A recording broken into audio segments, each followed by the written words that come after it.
ॐ अज्ञानतिमिरान्धस्य ज्ञानाञ्जनशलाकया चक्षुरुन्मीलितं येन तस्मै श्रीगुरवे नमः। श्रीचैतन्यमनोभीष्टं स्थापितं येन भूतले स्वयं रूपा कदा मह्यं ददाति स्वपदान्तिकम्। वन्देऽहं श्रीगुरो श्रीयुतापदकमलं श्रीगुरून् वैष्णवांश्च श्रीरूपं साग्रजातां सहगना रघुनाथान्वितं तं सजीवं साद्वैतं सावधूतं परिजनसहितं कृष्णचैतन्यदेवं श्रीराधा कृष्णपादान् सहगना ललिता श्रीविशाखान्वितांश्च। हे कृष्णा करुणा सिन्धो दीनबन्धो जगत्पते गोपेशा गोपिका कान्ता राधा कान्ता नमोऽस्तु ते। तप्त काञ्चना गौराङ्गी राधे वृन्दावनेश्वरी वृषभानुसुते देवी प्रणमामि हरिप्रिये। वाञ्छाकल्पतरुभ्यश्च कृपा सिन्धुभ्येव च पतितानां पावनेभ्यो वैष्णवेभ्यो नमो नमः। जय श्री कृष्ण चैतन्य प्रभु नित्यानंदा श्री अद्वैता गदाधारा श्रीवासादि गौरभक्तवृंदा।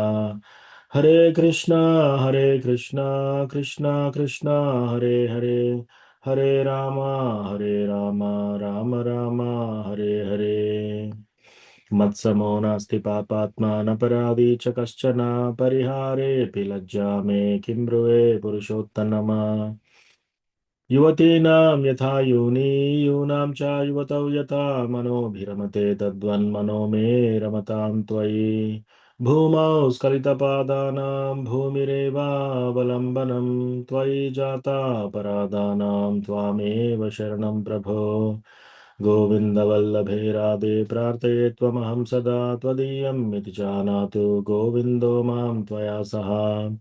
राधे वृन्दावनाधीशे करुणामृतवाहिनी कृपया निजपादाब्जा दास्यं मह्यं प्रदीयताम्। तृणादपि सुनीचेन तरोरपि सहिष्णुना मानिना मानदेन कीर्तनीय सदा हरिः। कथञ्चन स्मृते यस्मिन् दुष्करं सुकरं भवेत् विस्मृते विपरीतं स्यात् श्रीचैतन्यं नमामि तम्। संसारदुःखजलदौ प्रथितस्य कामा क्रोधादिनक्रमकरे कबलीकृतस्य दुर्वासनानिगडितस्य निराश्रयस्य चैतन्यचन्द्र मम देहि पदावलम्बम्। चैतन्यचन्द्र मम देहि पदावलम्बम्।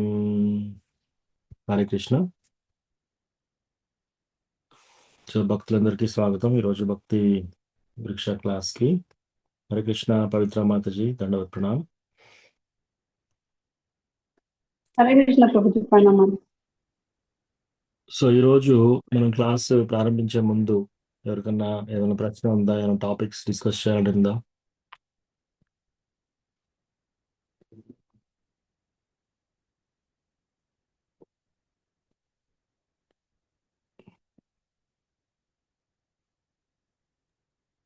ఎస్ ప్రభు, హరే కృష్ణ.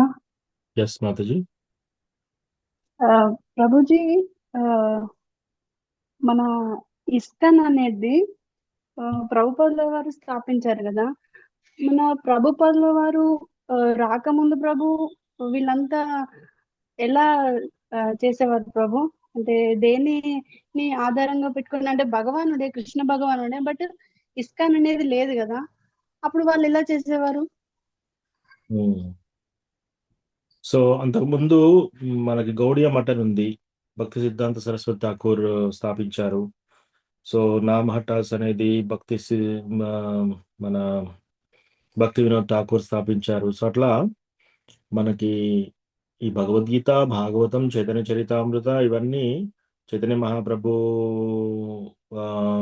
ఆయన ఆయన యొక్క లీలలు ముగించిన తర్వాత చాలా మంది గోస్వామీస్ కలిసి ఇవన్నీ మనకు రాశారనమాట. సో గోస్వామీస్ నుంచి పరంపర వస్తుంది మనకి. సో అట్లా రాగా ఇంగ్లీష్లో ఎస్పెషల్లీ ఇంతకుముందు ఇది ఇంగ్లీష్లో లేకుండే, మొత్తం సంస్కృతంలో ఉండేది. సో అవన్నీ మనకి భక్తి సిద్ధాంత సరస్వతి ఠాకూర్ వీళ్ళందరి ఆ, ఆధ్వర్యంలో నడిచేవన్నమాట. ఇప్పటికీ ఉన్నాయి గౌడియ మఠ్స్. సో భక్తి సిద్ధాంత సరస్వతి ఠాకూర్ ఎవరంటే శిలా ప్రభుపాద్ వాళ్ళ గురువు మహారాజ్. ఆయనే ప్రభుపాద్కి ఇన్స్ట్రక్షన్ ఇచ్చారనమాట. నువ్వు వెళ్ళి పాశ్చాత్య దేశాలల్లా ఈ యొక్క భగవద్గీత, ఈ యొక్క మొత్తము కృష్ణ కాన్షియస్, కృష్ణ చైతన్యాన్ని నువ్వు ఆ, ప్రచారం చేయి అని చెప్పి. సో అప్పుడు ప్రభుపాద పాశ్చాత్య దేశాలకు వచ్చారు. తర్వాత ఇంగ్లీష్లో అనువాదం అవన్నీ చేశారనమాట. సో అట్లా ఇంగ్లీష్లో అనువాదం చేసే వరకు అట్లీస్ట్ మా అందరికీ ఉపయోగపడింది. అది చదువుకోవడం, దాన్ని అర్థం చేసుకోవడం, ఆ విధంగా. సంస్కృతంలో ఉంటే ఎవరికి సంస్కృతం చాలా మందికి రాదు. సో తద్వారా చాలా మందికి ఈ విషయం తెలిసేది కాదనమాట.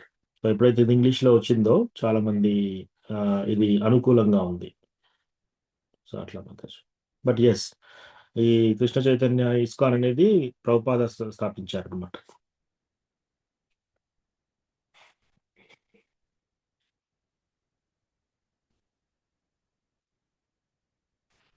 ఓకే, ఇంకేమైనా ప్రశ్న ఉందా?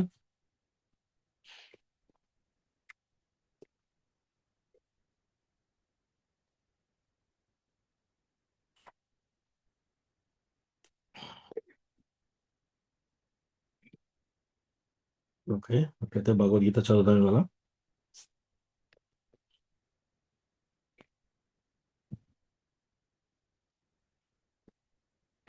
మనము 5వ అధ్యాయంలో 19వ శ్లోకంలో ఉన్నాం. 5:19.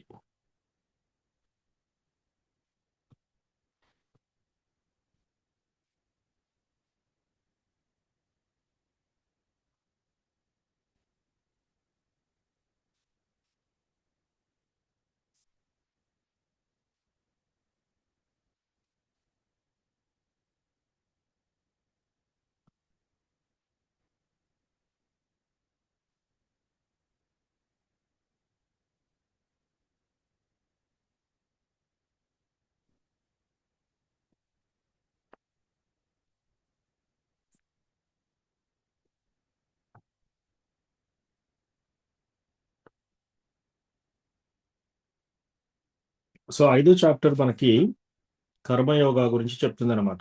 కర్మయోగము శ్రీకృష్ణ భక్తి రసభావిత కర్మ. అంటే మనము కృష్ణ భగవానుని భక్తియుత కర్మ ఎలా చేయాలనేది ఈ చాప్టర్లో చెప్తున్నారు అనమాట. సో ఈ చాప్టర్లో ఫస్ట్ శ్లోక వచ్చేసి అర్జున ప్రశ్న అడుగుతాడు అనమాట. సన్యాసం గొప్పదా, కర్మయోగ గొప్పదా అని కృష్ణాన్ని క్వశ్చన్ అడుగుతాడు. సో అప్పుడు 2వ శ్లోకం నుంచి 6వ శ్లోకం వరకు కృష్ణ చెప్తున్నారు అనమాట. కర్మయోగ సన్యాసం కంటే ఐదర్ ఈక్వల్ కానీ బెటర్ కానీ. సో సన్యాసం తీసుకోవడం కంటే కూడా కర్మయోగ, ఎస్పెషల్లీ భక్తితో కూడిన కర్మయోగ చేయమని చెప్తున్నారు ఇక్కడ. ఆ తర్వాత 7వ శ్లోకం నుంచి 16వ శ్లోకం వరకు నిష్కామ కర్మయోగ ఎప్పుడైతే మనం చేస్తామో మనం బద్ధత్వం నుంచి మనల్ని దూరం చేస్తుంది. బద్ధత్వం అంటే ఏంటి? మనం ఏ పని చేసినా కూడా దానికి ఒక రిజల్ట్ వస్తుంది మనకి. ఆ రిజల్ట్ వస్తే మనం బందీ అయిపోతున్నాం. సో రిజల్ట్ రాకుండా ఎలా పని చేయాలి అని చెప్తున్నాను అనమాట. సో అది నిష్కామ కర్మయోగ అంటే నేను పని చేస్తాను కానీ దానికి ఫలితం నాకు అవసరం లేదు. అది నిష్కామ కర్మయోగ. సో అట్లా నిష్కామ కర్మయోగ చేయడం ద్వారా ఏమవుతుంది? మనకు బద్ధత్వం నుండి విముక్తి లభిస్తుంది అనమాట. సో అది చెప్తున్నారు ఇక్కడ. 17వ శ్లోకం నుంచి 29వ శ్లోకం వరకు మనము భగవంతుని మీద కేంద్రీకరించి ఉంటే మనకు మోక్షం ఎలా లభిస్తుంది అనేది చెప్తున్నారు ఇక్కడ. సో అవన్నీ 17 నుంచి 29. సో అక్కడ ఉన్నాం మనం. సో చూద్దాం మళ్ళీ మనం 17వ శ్లోకం నుంచి నెమరేసుకుందాం కదా.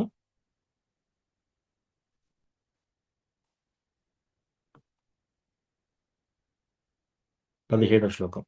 తద్బుద్ధయస్తదాత్మానస్తన్నిష్టాస్తత్పరాయణ గచ్చంత్య పునరావృత్తిం జ్ఞాన నిర్ధూత కల్మషాః.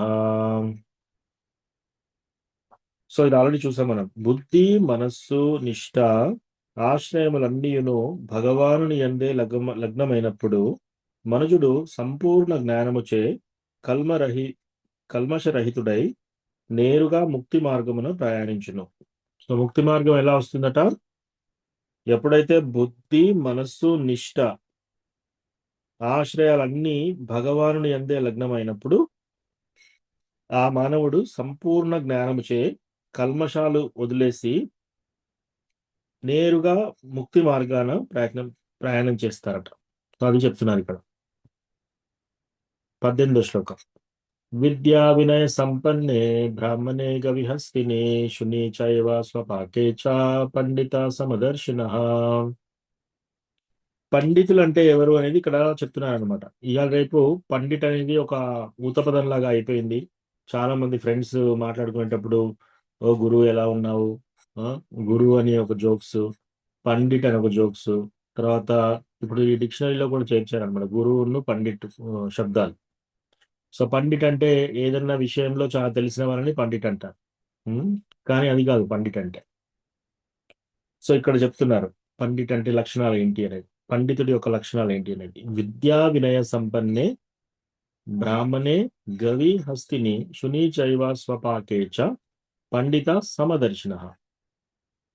విద్యా వినయ సంపన్నంతో కూడుకున్న బ్రాహ్మణుడు కానీ, ఓకే, ఇది చదువుతాను. 18. వినమ్రులైన యోగులు యథార్థమైన జ్ఞానము కలిగిన వారగుటిచే విద్యా వినయ సంపన్నుడైన బ్రాహ్మణుని, గోవుని, ఏనుగును, శునకమును, శునక మాంసము తిను వారిని చండాలుని సమదృష్టితో వీక్షింతురు. సో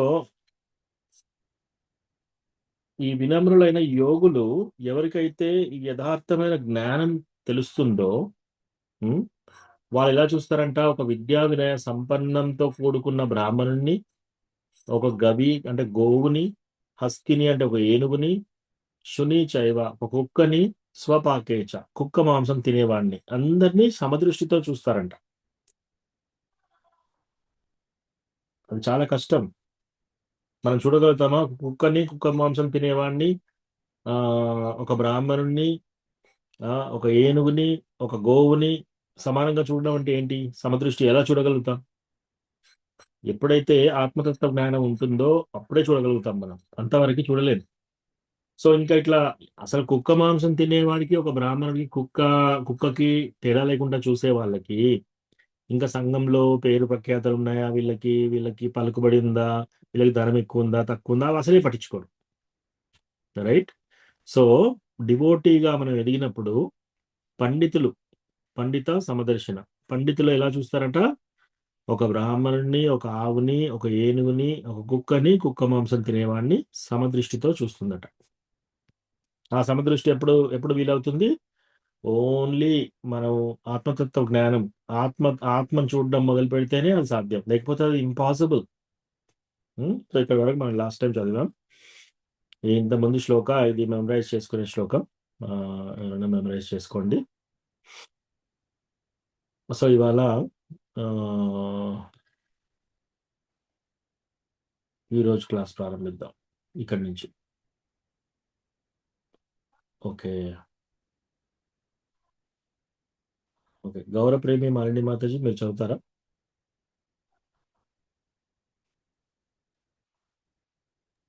హరే కృష్ణ ప్రభు. ఎస్. 19వ శ్లోకం. ఇహైవ తేర్జిత సర్గో ఇహైవ తేర్జితః సర్గో ఏషాం సామ్యే స్థితం మనః ఏషాం సామ్యే స్థితా మనః నిర్దోషం హి సమం బ్రహ్మ నిర్దోషం హి సమః బ్రహ్మ తస్మాత్ బ్రహ్మణి తే స్థితాః. తస్మాత్ బ్రహ్మణి తే స్థితః. Translation. Those whose minds are established in sameness and equanimity have already conquered the conditions of birth and death. They are flawless like Brahman, and they are already situated in Brahman. చదవండి మాట్లాడు. గాలి లేని చోట దీపము నిశ్చలంగా ఉన్నట్లుగా మనస్సు నియంత్రించబడిన యోగి తన పరతత్వ ధ్యానంలో ఎల్లప్పుడూ స్థిరముగా ఉంటాడు. Thank you. హరే కృష్ణ.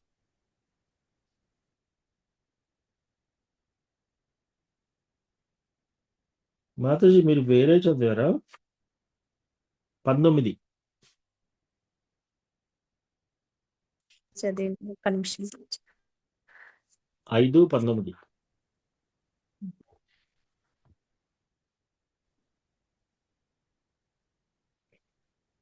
ఎవరి మనస్సులు సమానత్వములో సమచిత్తతలో నెలకొని ఉన్నాయో వారు అదివరకే జన్మ మృత్యు స్థితులను జయించినట్టివారు. వారు బ్రహ్మములాగా దోషరహితులు. ఆ విధముగా వారు అదివరకే బ్రహ్మములో స్థితులై ఉంటారు. Thank you Mataji. Krishna. So ఇక్కడ హరే కృష్ణ. ఎవరైతే సమానత్వము మరియు ఏకత్వములనందు మనస్సు నెలకొల్పి ఉంటారో వాళ్ళు ఆల్రెడీ జన్మ మరణ స్థాయిని జయించారట. ఉమ్, సమానత్వము మరియు ఏకత్వం ఈ రెండు ఎవరైతే నెలకొని ఉంటారో, ఈ రెండిట్లలో మనస్సుని నెలకొని పెడతారో వాళ్ళు జనమరణ స్థితిని ఆల్రెడీ జయించారట. వారు బ్రహ్మము వలె దోషరహితులైన వారు, ఆ విధముగా వారు బ్రహ్మమునందు స్థితిని కలిగిన వారే ఎగుదురు. బ్రహ్మమునందు స్థితి అంటే ఏంటి? మనకి తత్వం 3 రకాలుగా అర్థమవుతుంది అనమాట. ఏంటది? బ్రహ్మేతి పరమాత్మేతి భగవానితి శప్యతే. సో మనము ఈ తత్వాన్ని తెలుసుకోవడానికి ఫస్ట్ స్టెప్ బ్రహ్మం. బ్రహ్మం అంటే ఈ యొక్క బ్రహ్మజ్యోతి, వెలుగు, సో ఇవన్నీ. సో చాలా మంది కొందరు మెడిటేషన్ చేసేసి నేను బ్రహ్మజ్యోతిలో కలుస్తాను అని చేసేవాళ్ళు చాలా మంది ఉన్నారు. నేను బ్రహ్మంలో కలుస్తాను, నేను బ్రహ్మంని అట్లా అనుకునేవాళ్ళు. నేను భగవంతులో లీనమైపోతాను. ఇటువంటి వాళ్ళందరికీ ఈ బ్రహ్మన్ స్థితి అనేది ఫస్ట్ స్టెప్ అనమాట. ఇది తక్కువ స్థాయి వాళ్ళకి లభిస్తుంది. ఇంకొంచెం దూరం వెళ్ళిన వాళ్ళు యోగీస్ ఏం చేస్తారంటే పరమాత్మ స్థాయి వరకు వెళ్తారనమాట. అంటే వాళ్ళ హృదయంలో పరమాత్మను రూపం దర్శనం చేసుకుంటారు. ఇంకా అంతకంటే పైన భక్తులు కృష్ణ భగవాను రూపంలో చూస్తున్నారు ఇక్కడ. బ్రహ్మేతి పరమాత్మేతి భగవానేతి. సో భగవాన్ చివరి దశ. సో ఇప్పుడు మనం దూరం నుంచి ఒక కొండను చూసామనుకోండి, నున్నగా ఉంటుంది. ఆ దూరం నుంచి చూసినాం నున్నగా ఉండి మళ్ళీ దగ్గరికి వెళ్తున్నారు అనుకోండి, దగ్గరికి వెళ్ళినప్పుడు ఏమనిపిస్తుంది మీకు? అక్కడ ఆ గుట్ట పైన రోడ్లు కనిపిస్తాయి, అందులో ఇండ్లు కనిపిస్తాయి, కొందరు మనుషులు తిరుగుతూ ఉంటారు, కొంత జంతువులు తిరుగుతూ ఉంటాయి. దూరం నుంచి చూస్తే ఇదంతా కాదు. సో దూరం నుంచి చూసేది బ్రహ్మన్, నున్నగా ఉంటుంది, వెలుగులాగా. దగ్గరికి వెళ్ళారనుకోండి, అక్కడ రోడ్స్, ఇల్లులు అందరు కనబడతారు మీకు. అలా కాకుండా ఇంకా దగ్గరికి వెళ్ళారనుకోండి, వాళ్ళతో షేక్ హ్యాండ్ ఇచ్చేసి వాళ్ళతో మాట్లాడారనుకోండి, అది భగవాన్ రియలైజేషన్. సో బ్రహ్మన్ రియలైజేషన్ అంటే దూరం నుంచి ఒక గుట్టను చూస్తే నున్నగా కనపడేది బ్రహ్మన్. దగ్గరికి వెళ్ళి గుట్టలో ఇల్లు, చెట్లు, చేమలు, మనుషులు వీళ్ళంతా చూస్తే అది పరమాత్మ రియలైజేషన్. ఇంకా దగ్గరికి వెళ్ళి ఆ యొక్క గుట్టలో నివసించే వాళ్ళతో మనం మాట్లాడుతూ, వాళ్ళతో షేక్ హ్యాండ్ చేస్తూ మనం మాట్లాడుతున్నాం అనుకోండి, ఇది భగవాన్ రియలైజేషన్. సో భగవంతుని కూడా మనం దూరంగా చూస్తే ఏమనిపిస్తుంది? బ్రహ్మజ్యోతిలాగా కనిపిస్తుంది, బ్రహ్మన్ లాగా కనిపిస్తుంది. ఇంకా కొంచెం ముందుకెళ్ళి దగ్గరగా చూస్తే ఏమవుతుంది? పరమాత్మ రియలైజేషన్ వస్తుంది. మీరు ఇంకా దగ్గరికి వెళ్ళి చూస్తారనుకోండి, అప్పుడు భగవాన్ రియలైజేషన్. సో భగవాన్ రియలైజేషన్ అంటే డైరెక్ట్ స్వయం భగవాన్ని మీరు కళతో చూస్తారు, భగవంతుడితో మీరు టైం స్పెండ్ చేయగలుగుతారు. సో ఈ 3 స్థాయిలు అనమాట: బ్రహ్మన్, పరమాత్మ, భగవాన్. సో ఇక్కడ ఏం చెప్తున్నారు? సమానత్వం మరియు ఏకత్వములందు మనస్సు నెలకొల్పిన వారు జనన మరణ స్థితిని జయించిన వారే. సో వాళ్ళకి జనన మరణ స్థితి నుంచి బయటికి వస్తారు. వారు బ్రహ్మం వలె దోషరహితులైనట్టి వారు, ఆ విధముగా వారు బ్రహ్మమునందు స్థితిని కలిగిన వారే ఎగుదురు. So Brahman realization. భాష్యం శిల ప్రభుపాదుల వారిచే. సో పవిత్ర మాతాజీ మీరు భాష్యం చదవగలుగుతారా? ఎస్ ప్రభు, చదువుతాను. ఎస్. 19th శ్లోక భాష్యము. పైన తెలిపిన విధముగా మనస్సు నందలి సమానత్వము ఆత్మానుభవము చిహ్నమై ఉన్నది. అట్టి స్థితిని పొందిన వారిని జన్మ మృత్యువుల వంటి భౌతిక స్థితులను జయించిన వారుగా భావింపవలెను. దేహమును ఆత్మగా భావించు దేహాత్మ భావమును కలిగి ఉన్నంత వరకు మనుజుడు బద్ధునిగా బడినను ఆత్మజ్ఞానము ద్వారా సమత్వ స్థితికి ఉద్ధరింపబడినంతనే బద్ధ జీవితం నుండి ముక్తిని పొందినవాడగును. అనగా మరణానంతరము అతడు తిరిగి ఈ భౌతిక జగమున జన్మను పొందక ఆధ్యాత్మిక జగమున ప్రవేశించును. రాగద్వేషములు లేనందున భగవానుడు దోషరహితుడైనట్లే జీవుడును రాగద్వేషముల నుండి విడివడినప్పుడు దోషరహితుడై ఆధ్యాత్మిక జగమున ప్రవేశించుటకు అర్హతను పొందును. అట్టి వాణిని ముక్త పురుషునిగానే భావింపవలెను. అతని లక్షణములు తర్వాతి శ్లోకంలో వర్ణింపబడినవి. థ్యాంక్ యూ ప్రభు. Hare Krishna. Thank you. So next 20వ శ్లోకం. ఓకే, గోపాల్ రెడ్డి ప్రభు, వనజాక్షి మాతాజీ మీరు చదువుతారా?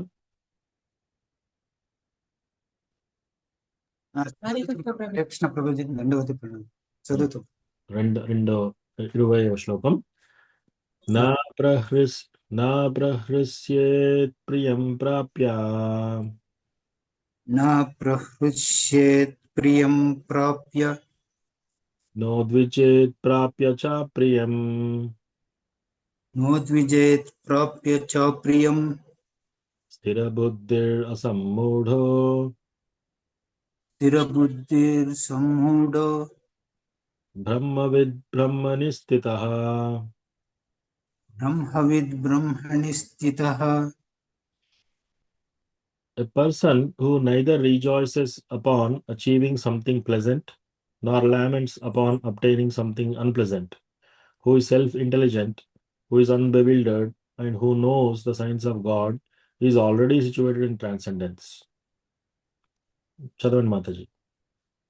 ప్రియమైనది పొందినప్పుడు ఉప్పొంగక, అప్రియమైనది పొందినప్పుడు ఉద్విగ్నతపు నందని వాడను, స్థిర బుద్ధిని కలిగిన వాడను, మోహపరుషుడు కానివాడను, భగవద్విజ్ఞానము పూర్ణముగా నెరిగిన వాడను అగు మనుజుడు పరబ్రహ్మమునందు స్థితిని కలిగి ఉన్నట్టు వాడే యగును.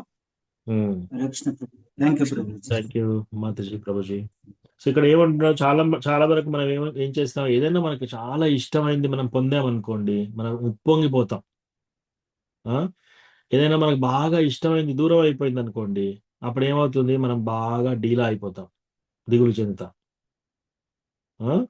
అట్లా కాకుండా ప్రియమైనది పొందినప్పుడు ఉప్పొంగగా, అప్రియమైనది ప్రాప్తించినప్పుడు ఉద్విగ్నత నొందనివాడు, స్థిర బుద్ధిని కలిగినవాడు, మోహపర వశుడు కానివాడును, భగవద్ జ్ఞానమును పూర్ణముగా తెలిసిన వాడును అగు మనుజుడు పరబ్రహ్మమునందు స్థితిని కలిగి ఉన్నట్టి వాడే అగును. సో పరబ్రహ్మం యొక్క స్థితిలో ఎవరున్నట్టు చెప్తారు, ఇక్కడ చెప్తున్నారు. ఎవరైతే వాళ్ళకు బాగా ఇష్టమైంది దక్కినప్పుడు ఎక్కువ ఉప్పొంగిపోకుండా, ఎవరైతే వాళ్ళకు బాగా ఇష్టమైంది దూరం చేసుకున్నప్పుడు దుఃఖంలో పడకుండా స్థిరంగా ఎవరైతే ఉంటారో వాళ్ళు స్థిరబుద్ధి కలిగిన వాళ్ళు.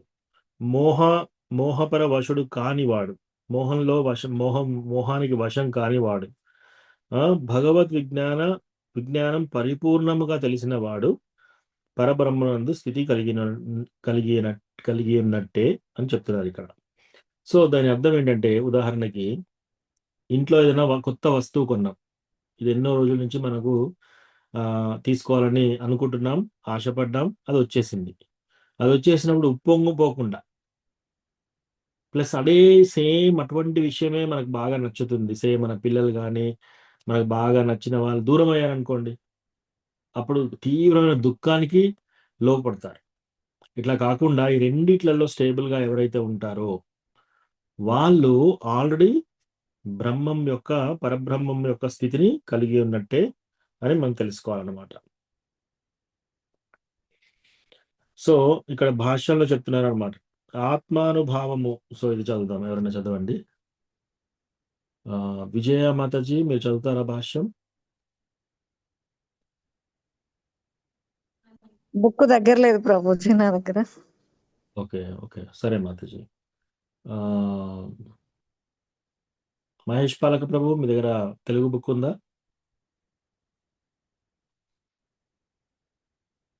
దండవత్ ప్రణామం. ప్రభు హరే కృష్ణ అతను ప్రణామం చేసి ప్రభు నేను స్క్రీన్ చూసి చదువుతాను ప్రభు. నేను బుక్ పెట్టుకోను ఇప్పుడు ఇది స్క్రీన్ చూస్తుంటాను. ఇంగ్లీష్ ఓకే కదా? ఓకే. ఇంగ్లీష్ మీరు ఓకే. యా అయితే మీకు షేర్ చేస్తాను నేను. మీరు ఒక్కొక్క సెంటెన్స్ తర్వాత గ్యాప్ ఇవ్వండి, నేను ఎక్స్ప్లెయిన్ చేస్తాను తెలుగులో ఓకే ప్రభు. మిగతా డివోటీస్కి. Yes Prabhu. పర్పట్ చదవమంటారా? Hmm. So purport by His Divine Grace A.C. Bhaktivedanta Swami Srila Prabhupada ki jai. The symptoms of the self-realized person are given herein. The first symptom is that he is not illusioned by the false identification of the body with his true self. He knows perfectly well that he is not this body, but is the fragmental portion of the Supreme Personality of Godhead. ఎవరైతే ఈ ఆత్మతత్వ జ్ఞానం తెలిసిన వాళ్ళు ఎలా ఉంటారు అనేది ఇక్కడ చెప్తున్నారు అనమాట. ఫస్ట్ మనం ఎలా గ్రహించాలి ఆత్మతత్వ జ్ఞానం వీళ్ళకి తెలుసా తెలియదా అనేది? వాళ్ళకి మోహం లేకుండా వాళ్ళు నీ శరీరాన్ని అని అనుకోరు అనమాట. ఓకే. వాళ్ళు ఎవరైతే వాళ్ళు నీ శరీరాన్ని మీరు ఎవరండి, మీ పేరేంటండి అంటే నేను పలానా దాంట్లో సూపర్వైజర్గా పనిచేస్తున్నాను, నాకు నాకు ఇది ఉంది, నాకు అది ఉంది అని చెప్తుంటారు కదా. వాళ్ళందరూ ఏంటి, వాళ్ళ యొక్క శరీరాన్ని వాళ్ళ శరీరమే వాళ్ళు అనుకుంటున్నారు. సో వాళ్ళు ఇంకా ఆత్మతత్వ జ్ఞానంలో లేరు. ఎవరికైతే ఇది చక్కగా తెలుస్తుందో వాళ్ళు అసలు నేను ఈ శరీరాన్ని కాదు, మమై వాంశో జీవలోకే జీవభూత సనాతన, నేను కృష్ణ భగవాన్ యొక్క part and parcel, Krishna Bhagavan యొక్క అంశ అని తెలుసుకుంటారనమాట. అది ఫస్ట్ స్టెప్. ఎస్ ప్రభు. So he is therefore not joyful in achieving something, nor does he lament in losing anything which is related to his body. This steadiness of mind is called sthira buddhi or self-intelligence.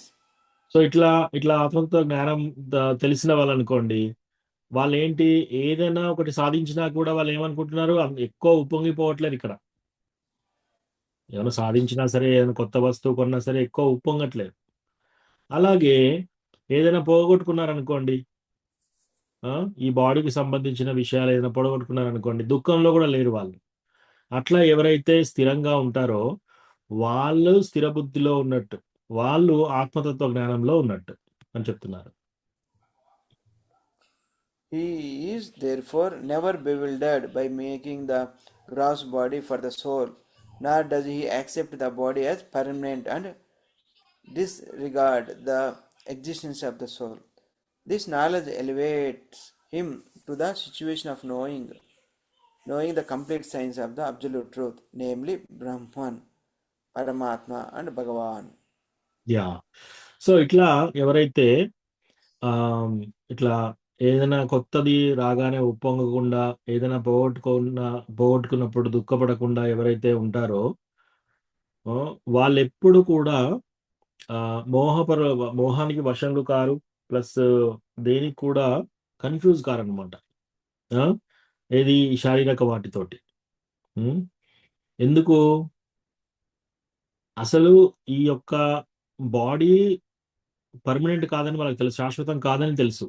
కాబట్టి దాన్ని disregard చేసేసి only ఆత్మకు value ఇస్తారనమాట. ఆత్మకు కావాల్సింది ఏంటి, ఆత్మను ఎలా మనము ప్రోగ్రెస్ చేసుకోవాలి, దాని మీద ఎక్కువ దృష్టి పెడతారనమాట. ఇటువంటి ఎవరైతే ఈ దృష్టి ఇలా పెట్టుకుంటారో వాళ్ళకి బ్రహ్మన్, పరమాత్మ, భగవాన్ ఈ యొక్క తత్వాలు మంచిగా అర్థం అవుతాయని అర్థం. ఎస్ ప్రభు. లాస్ట్ లా He thus knows his constitutional position perfectly well, without falsely trying to become one with the Supreme in all respects. This is called Brahman realization or self-realization. Such steady consciousness is called Krishna consciousness. Thank you ప్రభు. ఇట్లా ఎవరైతే ఈ విషయంగా ఎవరికైతే తెలుస్తుందో, నేను శరీరం కాదు, నేను ఆత్మని, ఆత్మకు సంబంధించి శరీరానికి వచ్చిపోయేది ఏమీ లేదు అని ఎవరైతే తెలుసుకుంటారో ఉమ్, వాళ్ళు ఇంకోటి, నేను బ్రహ్మంలో కలుస్తాను, నేను కృష్ణలో కలుస్తాను, ఒకటవుతాను దేవుడితో అని ఎవరైతే అనుకోరో వాళ్ళు బ్రహ్మన్ స్థితి కలిగినట్టు అర్థం. ఆ, వాళ్ళు ఆత్మతత్వ జ్ఞానం ఉన్నట్టు, వాళ్ళు కృష్ణ కాన్షియస్ లో ఉన్నట్టు అర్థం. అది చెప్తున్నారు ఇక్కడ. ఓకే, సో ఎవరికైనా ప్రశ్నలు ఉంటే మధ్యలో ఆగైనా అడగండి. 21. కృష్ణమూర్తి ప్రభు, వసంతి మాతాజీ మీరు చదువుతారా? ఎస్ ప్రభుజీ. Yes yes. టెక్స్ట్ 21. బాహ్యస్పర్శేష్వసక్తాత్మా బాహిస్పర్శేస్తాత్మా విందంత్యాత్మని యత్సుఖం విందంత్యాత్మి యత్సుఖితం సబ్రహ్మయోగయుక్తాత్మా స బ్రహ్మయోగయుక్తాత్మా సుఖం అక్షయమశ్నుతే. సుఖం అక్షయమస్తుతే. Translation: Such a liberated person is not attracted to material sense pleasure, but is always in trance, enjoying the pleasure within. In this way, the self-realized person enjoys unlimited happiness, for he concentrates on the Supreme. Thank you, Prabhu. Thank you. Thank you. So ఇక్కడ ఏం చెప్తున్నారు? ఆ విధంగా ధ్యానిత ఎత్తతేన. ఈ number ఇక్కడ ఎక్కడ 20 ఉందో తెల్ల. యా, సో అట్టి ముక్త పురుషుడు బాహ్యేంద్రియ సుఖమునకు ఆకర్షితుడు కాక ఆత్మయందే సౌఖ్యము అనుభవించుచు ఎల్లప్పుడూ ధ్యానమగ్నుడై ఉండును. పరబ్రహ్మమును ధ్యానించు కారణమున ఆత్మదర్శి ఆ విధముగా అనంత సౌఖ్యము అనుభవించును.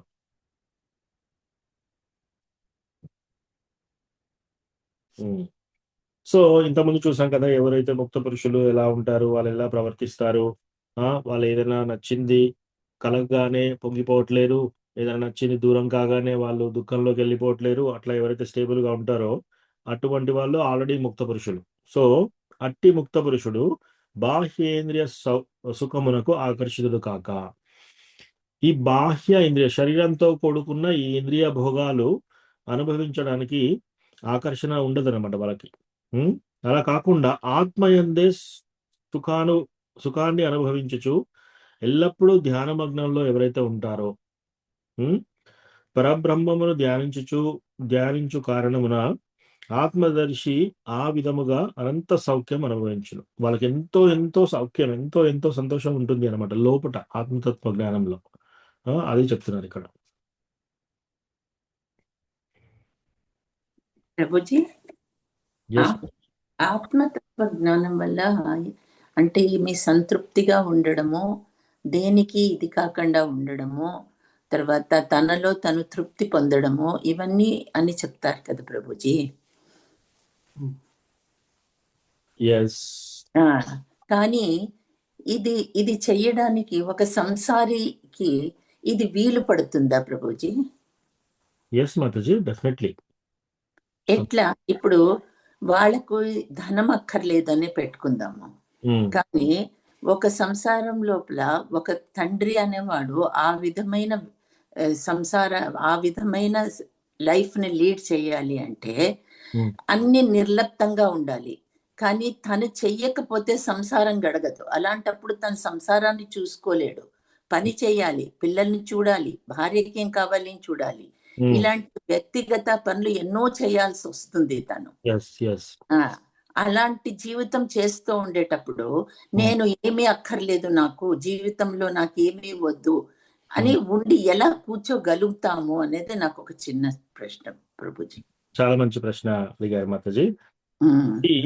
ఎక్కడ కూడా మనము ఇప్పుడు గృహస్థాశ్రమంలో ఉన్న వాళ్ళు, భార్యాభర్తలుగా ఉన్నప్పుడు మీరు అన్నట్టు తండ్రి అక్కడ సంపాదించాలి, డబ్బు కూడబెట్టాలి, ఇంటి కోసం ఇల్లు కొనాలి, తర్వాత ఇల్లు బిల్స్ కట్టాలి, ఇవన్నీ చేయాలి అంటే పని చేయాలి. ఓకే, ఇక్కడ ఏమంటున్నారు? నిర్లక్ష్యం చేయమని ఎక్కడ చెప్పట్లేదు. ఇక్కడ నిర్లక్ష్యంగా ఉండండి, పని చేయకండి అని ఎక్కడ చెప్పట్లేదు. సో మీరు పని చేయండి, కానీ నేను ఈ శరీరాన్ని అని పని చేయకండి అంటున్నారు. నేను ఈ శరీరము, నేను భోగం అనుభవిస్తాను, నేను ఈ శరీర సౌఖ్యం అనుభవిస్తాను అని అని చేసేవాళ్ళు చాలా మంది ఉంటారు. అలా కాదు. ఓకే, నువ్వు కృష్ణ యొక్క పార్ట్ అండ్ పార్సల్. కృష్ణ యొక్క పార్ట్ అండ్ పార్సల్. ఒకవేళ నీకు వివాహం జరిగితే ఈ యొక్క భార్య, నా కృష్ణ నా కస్టడీలో ఈ భార్యను పెట్టారు. భార్య ఏమనుకోవాలి? భర్తను చూసి, ఇతరుడిని కృష్ణ నా కస్టడీలో పెట్టారు, నా కేర్లో పెట్టారు. సో కృష్ణ నా కేర్లో వీళ్ళని పెట్టారు కాబట్టి వీళ్ళని నేను చాలా జాగ్రత్తగా చూసుకోవాలి, వీళ్ళకు రెస్పెక్ట్ ఇవ్వాలి. అట్లా భార్యాభర్తలు ఇద్దరు పని చేయాలి, రెస్పెక్ట్ ఇచ్చుకోవాలి. ప్లస్ ఇదంతా ఈ యొక్క తెలివితేటలకు ఇచ్చింది కూడా కృష్ణనే. సో ఆ తెలివితేటల్ని కూడా మనం కృష్ణ దాంట్లో ఉపయోగించాలి. ఓకే, మనం పిల్లల్ని కనాలి.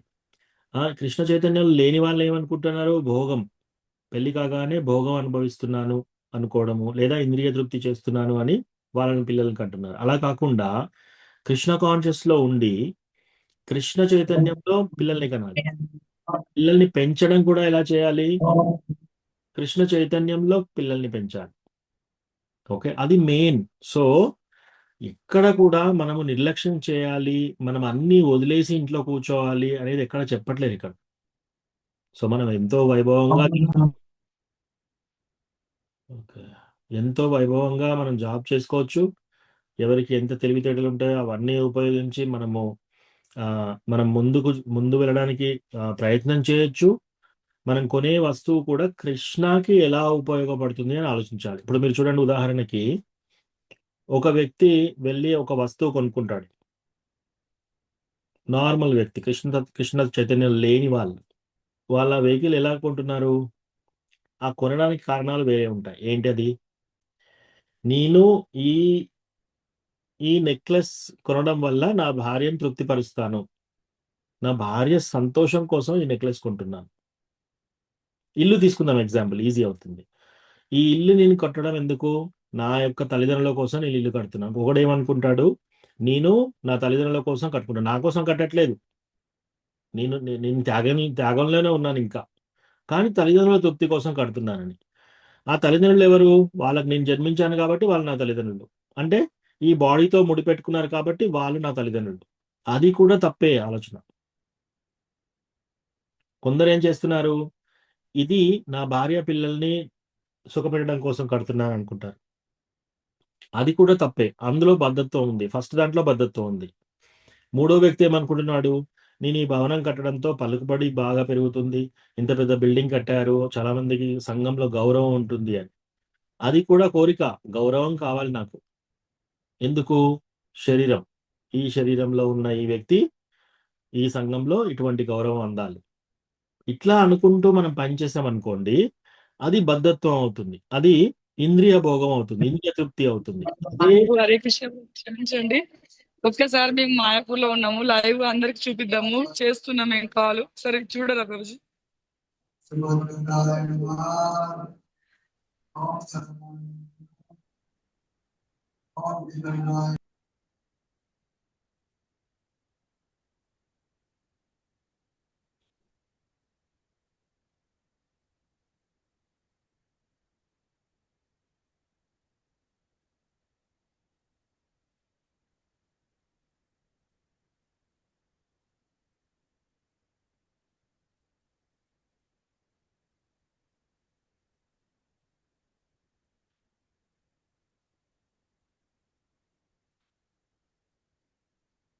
కెమెరా ఆఫ్ అయింది మాతాజీ.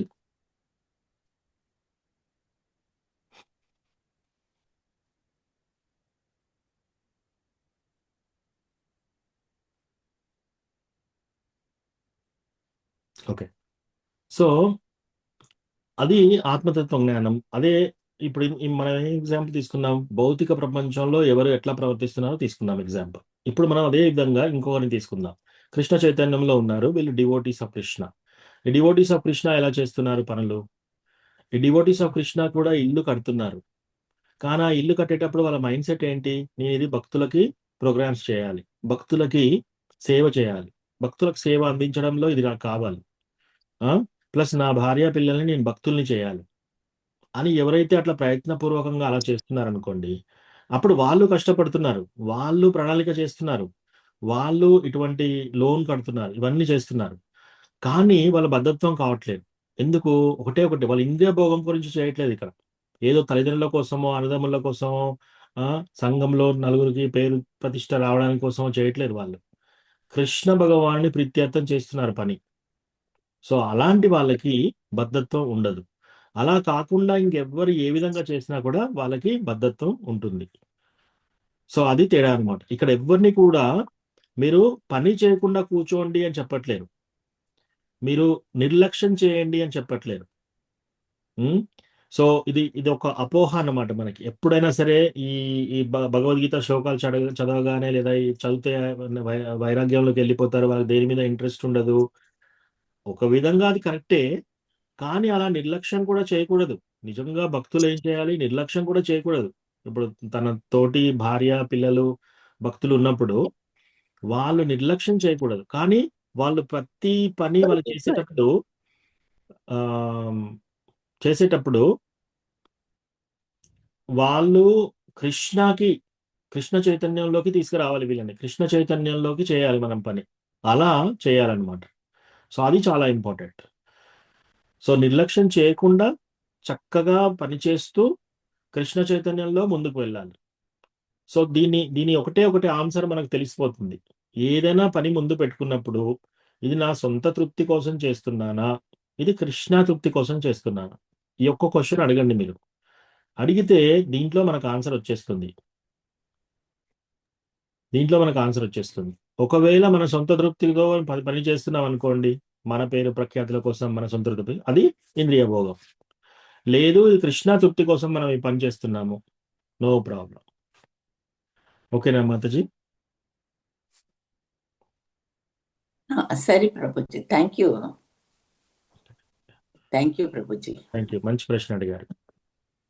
ఓకే, మంజులా మాతాజీ. ఎస్ రవి ప్రభు. ప్రభుజీ, ఇప్పుడు ఇల్లు ఆశ ఉన్నది ప్రభుజీ. అయితే ఇందిరమ్మ ఇల్లులు వస్తాయి కదా అని కోరిక ఉన్నది. అది ఏ విధంగా భావించాలా ప్రభుజీ? కృష్ణకి ఇల్లు ఉండాలని భావించాలా? ఏ విధంగా భావించాలా ప్రభుజీ? హరే కృష్ణ. గవర్నమెంట్ తరఫున ఏమన్నా మనకి ఇల్లు నిర్మించడం అవి చేసినప్పుడు అవి మనం జాగ్రత్తగా అవి తీసుకోవాలి. సంపాదించడంలో తప్పులేదు, ఒక వస్తువు గ్రహించడంలో తప్పులేదు, దానిని దేనికి వాడుతున్నారు అనేది ఇంపార్టెంట్. ఇల్లు వచ్చిన తర్వాత దేనికి వాడతారు, అది ఇంపార్టెంట్. డబ్బు కృష్ణ ప్రభుజీ ప్రణామాలు. క్షమించండి ప్రభుజీ, అటు వీడియో సెండ్ అయితే లేదు, ఫోటో సెండ్ అయితే లేదు ప్రభుజీ. షూర్ మాతాజీ. మంజులా మాతాజీ, మీరు ఫొటోస్ తీసి తర్వాత గ్రూప్ లో పెట్టండి, మా అందరి గురించి ప్రే చేయండి అక్కడ. Thank you. సో మనము డబ్బు సంపాదించడంలో ఈ డివోటీస్ ఎప్పుడు కూడా డబ్బు సంపాదించకుండా కూర్చొని అందరి దగ్గర అడుకోవాలని కాదు ఇక్కడ.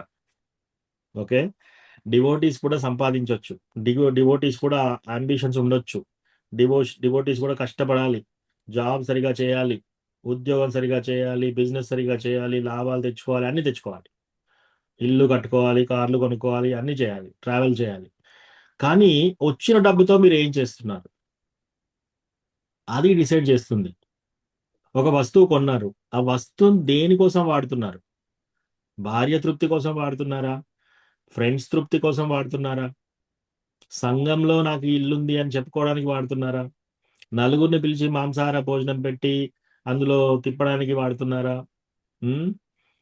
పేరెంటాలు చేయడానికి వాడుతున్నారా? లేదా కృష్ణ భగవానుడి భక్తుల్ని తీసుకొచ్చి భక్తులతో మీరు ఒక ప్రోగ్రామ్ క్లాస్ ఇప్పించడానికి వాడుతున్నారా? మీ పిల్లల్ని ఆ ఇంట్లో పెంచేటప్పుడు ఆ పిల్లల్ని కృష్ణ చైతన్యంలో పెంచుతున్నారా? ఇది డిసైడ్ చేస్తుంది.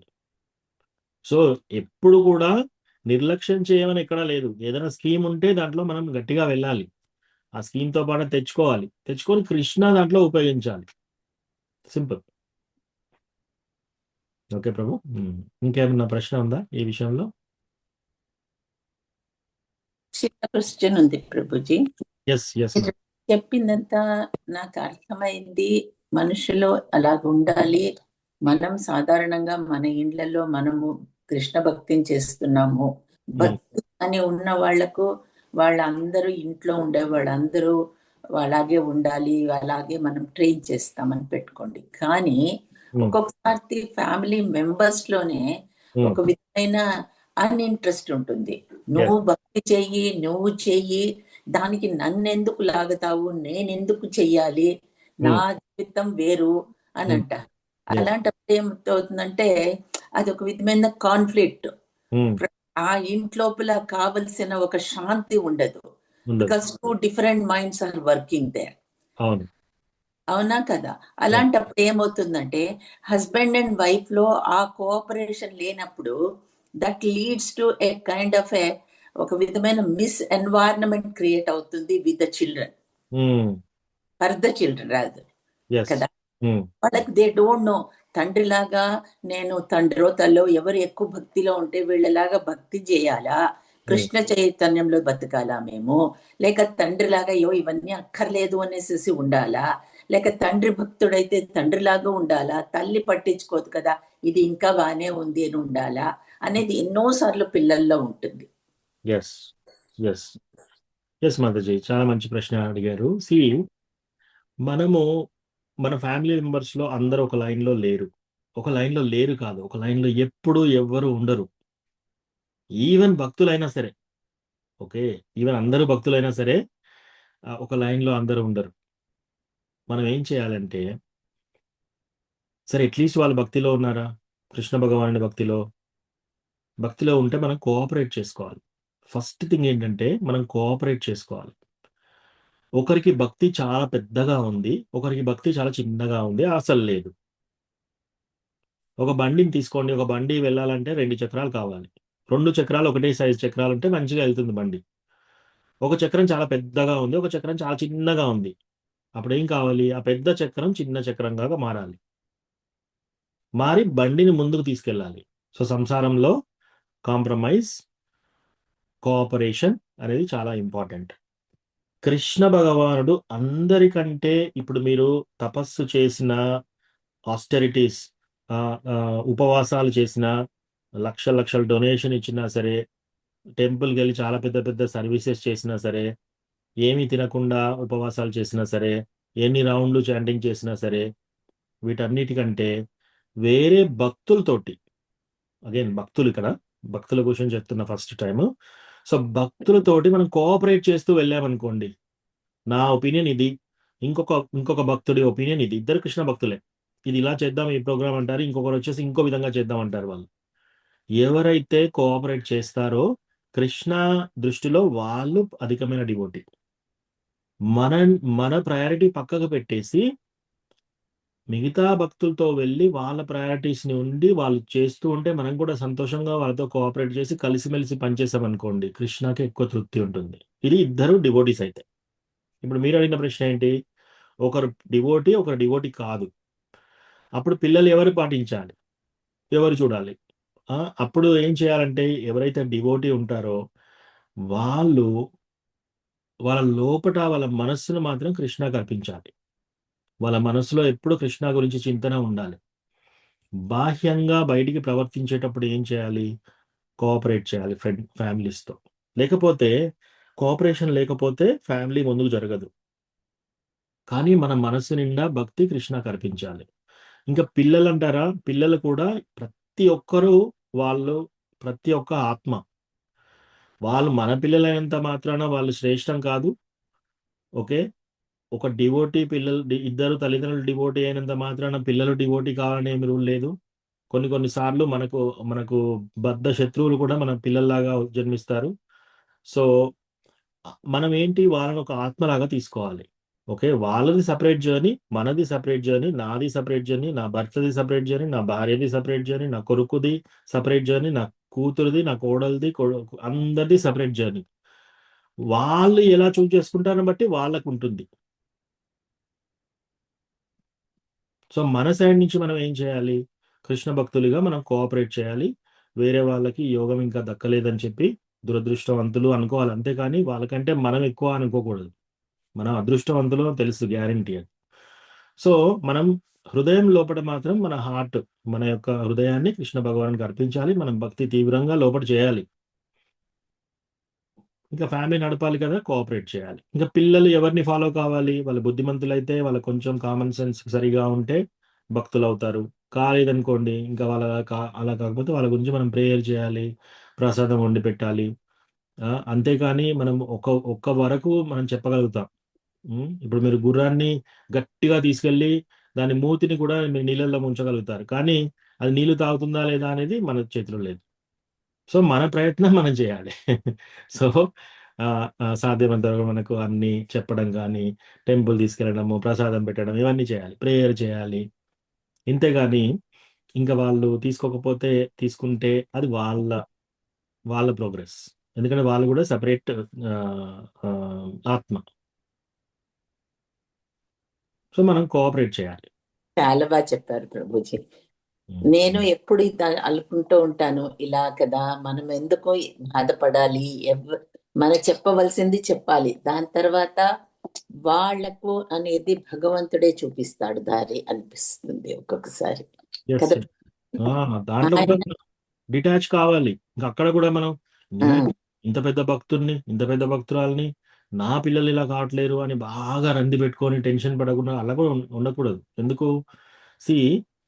మనం ఎంత పెద్ద డివోటీ అయినా కూడా మన ప్యూరిటీతో వాళ్ళని మారుస్తాం. వాళ్ళు మారకపోతే కృష్ణకి మనం వినవించుకోవాలి, అంతేగాని మనం దిగులు చెందకూడదు. మన భక్తి ప్రాబ్లం చేసుకోకుండా, మన తృప్తి, మన మైండ్ సెట్ పాడు కాకుండా మనం భక్తిలో స్టడీగా ఉండాలి. ప్లస్ వాళ్ళకి కోఆపరేట్ చేయాలి, తప్పదు ఇంకా.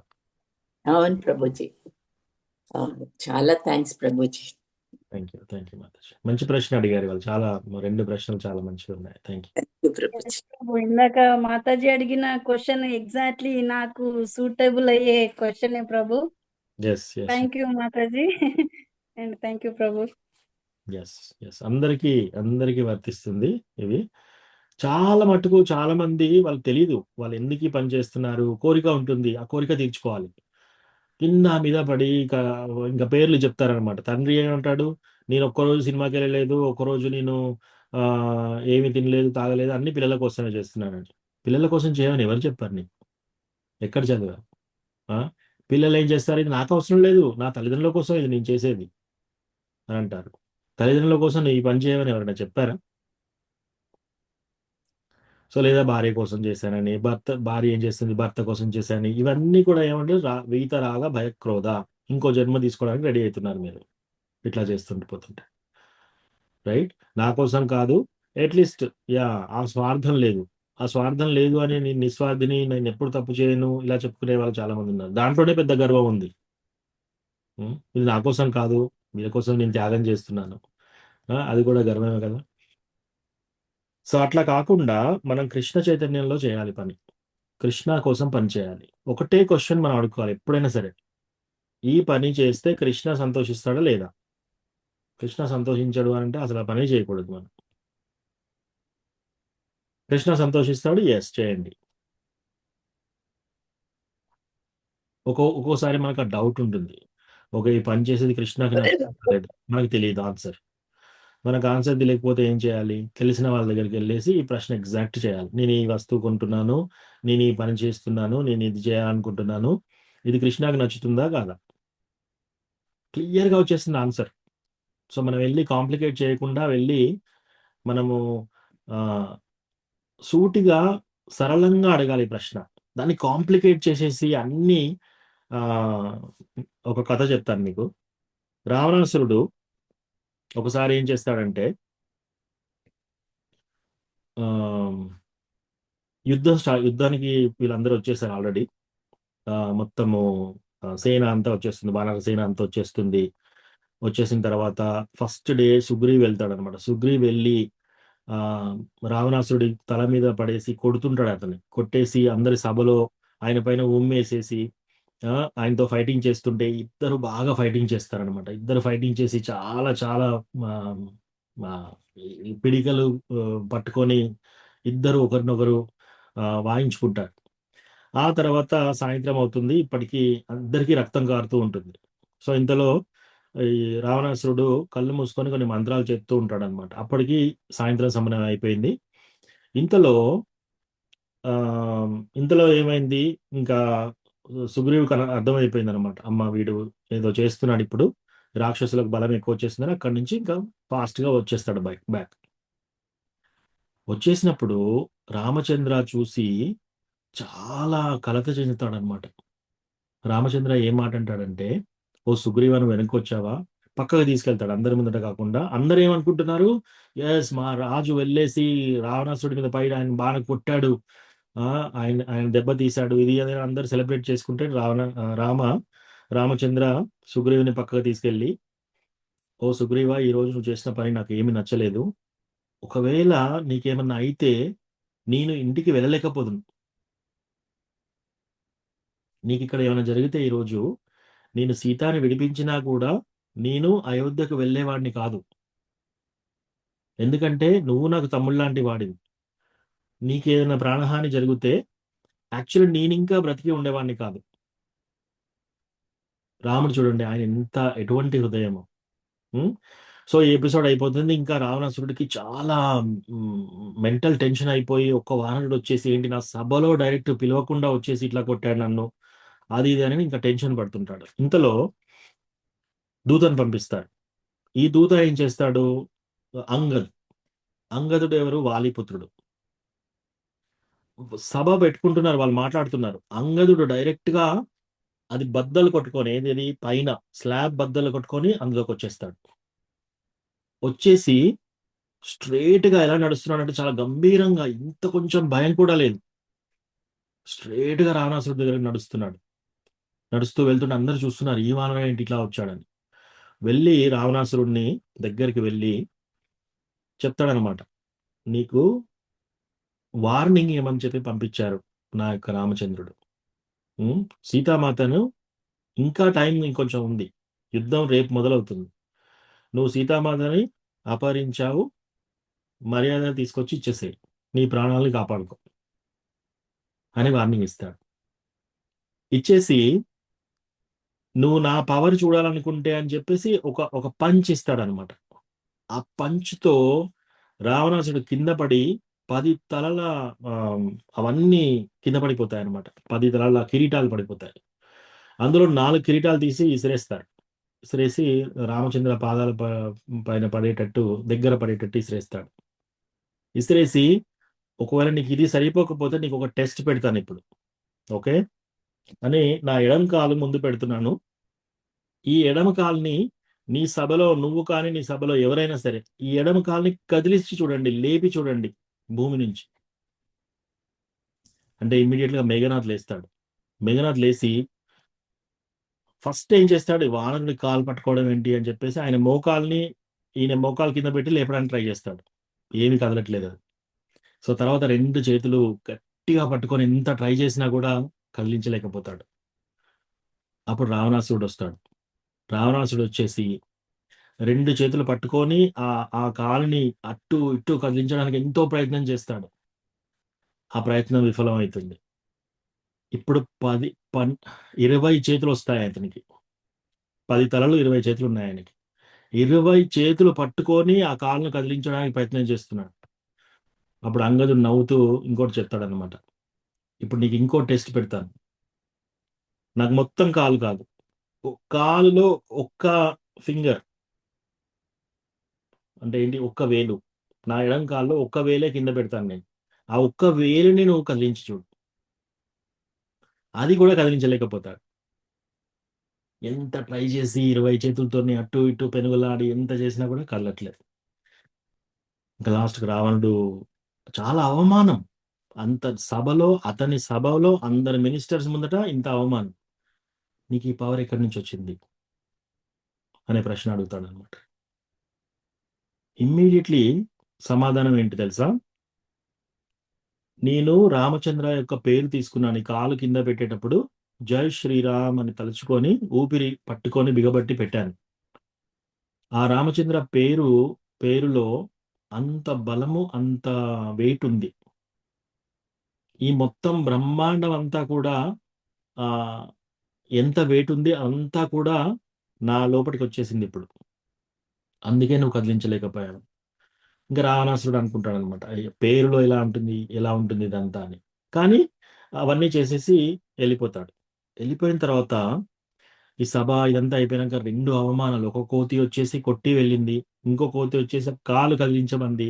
కాలు కూడా కదిలేయలేకపోయాను. అటు ఇటు తిరుగుతూ నాకు ఇప్పుడు ఎవరు సలహా ఇస్తారు? నాకు ఎవరైనా కొంచెం అడ్వైస్ కావాలని చెప్పేసి ఇప్పుడు బలి మహారాజ్ దగ్గరికి వెళ్తా. సుతలలోక. ఎందుకు? బలి మహారాజ్ కూడా రాక్షసుడు. ఆయనకు స్వయంగా వామనదేవు గేట్ కీపర్‌గా ఉన్నాడు. ప్లస్ విష్ణుమూర్తి యొక్క బ్లెస్సింగ్స్ ఉన్నాయి. సరే, ఆయన దగ్గర సలహా తీసుకుందాం. ఆయన ఏం చేస్తున్నాడు?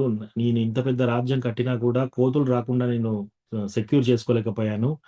సుతల లోకంలో అసలు బలి మహారాజ్ ఎలా చేస్తున్నాడో తెలుసుకుందామని అక్కడికి వెళ్తాడు. సో అక్కడికి వెళ్ళినప్పుడు చూస్తే సుతల లోకం లంక కంటే 1000 రెట్లు బ్యూటిఫుల్‌గా ఉందన్నమాట. సో అప్పుడు అక్కడికి వెళ్ళి, నాకు ఒక సలహా కావాలి. వానలతో నాకు చాలా ప్రాబ్లమ్ అవుతుంది. ఒక వానరుడొచ్చి మొత్తం ఊరంతా కాలబెట్టాడు. అతను ఏం చేస్తున్నాడు? సలహా తీసుకుందామని చెప్తున్నాడు. ఫస్ట్ ఏం చెప్పాలి? నేను సీతను అపహరించాను. సీతను అపహరిస్తే మళ్ళీ వాళ్ళ భర్త అయిన రామచంద్రుడు అతని తమ్మునితో కలిసి వానరులను తీసుకొని వచ్చాడు దండెత్తి అని చెప్పాలి కదా. అది చెప్పట్లేడు. ఫస్ట్ ఏం చెప్తున్నాడు? నాకు వానలతో ప్రాబ్లం అవుతుంది. ఒక వానరుడు వచ్చేసేమో నా ఇల్లు, నా ఊరంతా కాల్చేశాడు. ఇంకో వానరుడు వచ్చేసి నా మీద ఉమ్మేశాడు. మూడో వానర వచ్చేసి అతను కాలు కదిలించమన్నాడు, అది కూడా కదిలించలేకపోయాను నేను. ఇలా చెప్తున్నారనమాట. సో మనం ఒక డివోటీ దగ్గరికి పోయి మనం ఏదన్నా ఒక సలహా తీసుకున్నప్పుడు బ్యాక్గ్రౌండ్ కరెక్ట్‌గా చెప్పాలి. అప్పుడే కరెక్ట్ ఆన్సర్ వస్తుంది. మనకు కావాల్సిన ఆన్సర్ మనం చెప్పవలసిందే చెప్పడము ద్వారా మనకి ఏమి ఉపయోగం జరగదక్కడ. ఫస్ట్ ఆఫ్ ఆల్ వాళ్ళకి అర్థం కాదు. వాళ్ళు ఏం చెప్పాలో వాళ్ళకి తెలియదు సరిగా. మనకి ఏ ఆన్సర్ కావాలో అది చెప్పుకుంటున్నా. అలా చేయకూడదు. సో ఇప్పటికీ వానరులు అలా, ఇంకా తర్వాత ఇద్దరు మానవులతో నాకు ప్రాబ్లం అవుతుంది. యాక్చువల్లీ బలి మహారాజ్‌కి ఇదంతా తెలుసు. నువ్వు సీతను అపహరించావు. నువ్వు సీతామాతని పంపించేయి. నీ దగ్గరికి అడ్వైస్ గురించి రాలేదు అంటాడు. నేను నా లంకని ఎలా సెక్యూర్ చేసుకోవాలో చెప్పు అంటున్నాడు. సో అయితే ఈయన ఏం చేస్తాడు? గార్డెన్‌లోకి తీసుకెళ్తాడు. ఆ గార్డెన్‌లో పెద్ద గుట్ట ఉంటుంది. మొత్తం బంగారంతో ఉంది ఆ గుట్ట. దగ్గరికెళ్ళి చూస్తాడు. చూడు అంటే దగ్గరికి వెళ్లి చూస్తే ఆ గుట్ట లోపట మధ్య మధ్యలో వజ్ర వైడూర్యాలు తగిలించి ఉన్నాయన్నమాట. ఏంటిది ఇంత పెద్దది అని చెప్పి లేపడానికి ప్రయత్నం చేస్తున్నాడు రావణాసురుడు. ఎంత ట్రై చేసినా కూడా అది లేపలేకపోతున్నాడు. తర్వాత రా అని చెప్పేసి లోపలికి తీసుకెళ్లి బలి మహారాజ్ పై ఫ్లోర్‌కి తీసుకెళ్తాడు. అన్నిటికంటే పై ఫ్లోర్ తీసుకెళ్ళి ఇప్పుడు చూడు అంటాడు. ఇప్పుడు చూడు అంటే అదేంటి?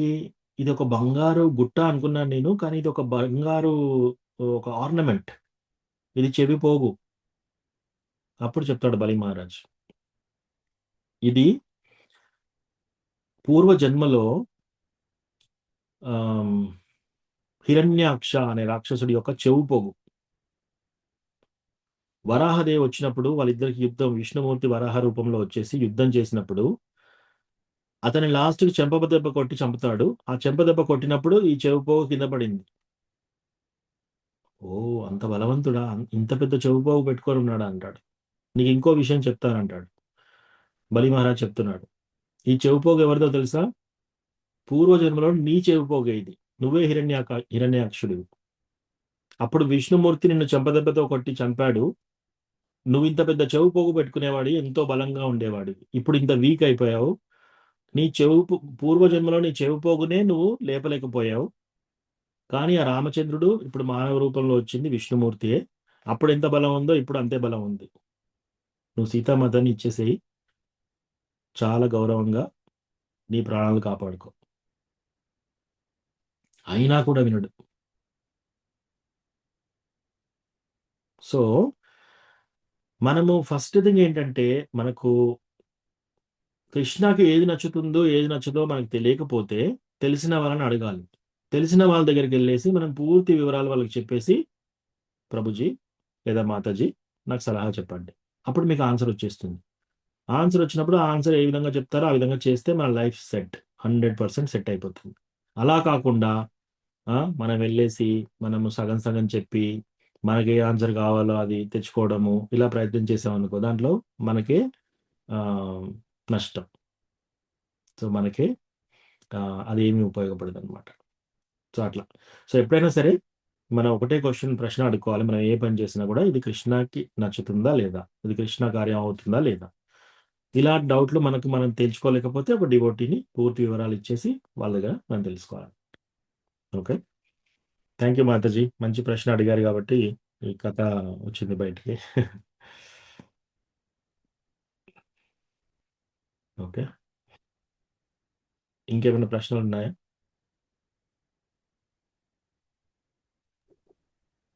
వాళ్ళు వంతెన కట్టారు కదా రావణ యుద్ధం అయినప్పుడు. వంతెన కట్టడంలో వాళ్ళు విసిరిన ఒక్కొక్క రాయికిను రామ అని చెప్పి విసరడం వల్ల అది సముద్రంలో తేలింది అనేసి విదంతి ఉంది. దానికి ఆ రాయిది కాదు, మహామంత్రంలో ఉన్న ఒక శక్తి అనేది దాది తేలడం వల్ల వాళ్ళు ఆ వంతెన కట్టి వాళ్ళు దాటిపోయి యుద్ధం జరిగింది అనేసి. అందువల్ల మనం కూడాను మనసులో ఏ బాధకైనా ఒక భగవంతుడి నామం చెప్తేనే మనకు ఫలిస్తుంది అనే ఒక ఇది పెట్టుకోవాలి మనం కూడా. అవునా ప్రభుజీ? 100% మాతాజీ. ఎస్, 100%. కృష్ణ భగవానుడికి, కృష్ణ భగవానుడి నామానికి, కృష్ణ భగవానుని యొక్క లీలకి, కృష్ణ భగవానుని యొక్క వస్తువులకి ఏమి తేడా లేదు, అన్ని కృష్ణనే. అవును ప్రభుజీ, థ్యాంక్ యూ ప్రభుజీ. మనకి ఎప్పుడైనా ఏ ఆపదన్నా ఏదున్నా సరే మనము కృష్ణనామం తీసుకోవాలి.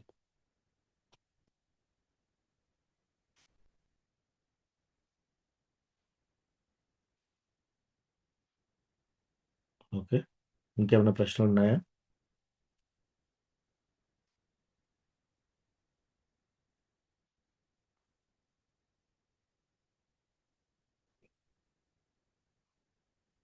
ఓకే, దీనికి కొన్ని శ్లోకాలు చదువుదామా, ఈరోజు ఎండ్ చేద్దామా ఇక్కడ?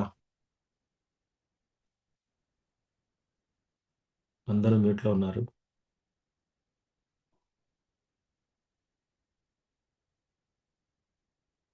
Okay, thank you so much. వాంఛాకల్పతరుభ్యస్య కృపా సింధుభ్యైవ చ పతితానాం పావనేభ్యో వైష్ణవేభ్యో నమో నమః. అనంతకోటి వైష్ణవ వృంద की जय, श्रील प्रभुपाद की जय. हरे कृष्णा. दंडवत प्रणाम. जय हरे कृष्ण. दंडवत प्रणाम. महेश पलक प्रभु दंडवत प्रणाम. हरे कृष्ण प्रभु, दंडवत प्रणाम. दंडवत प्रणाम.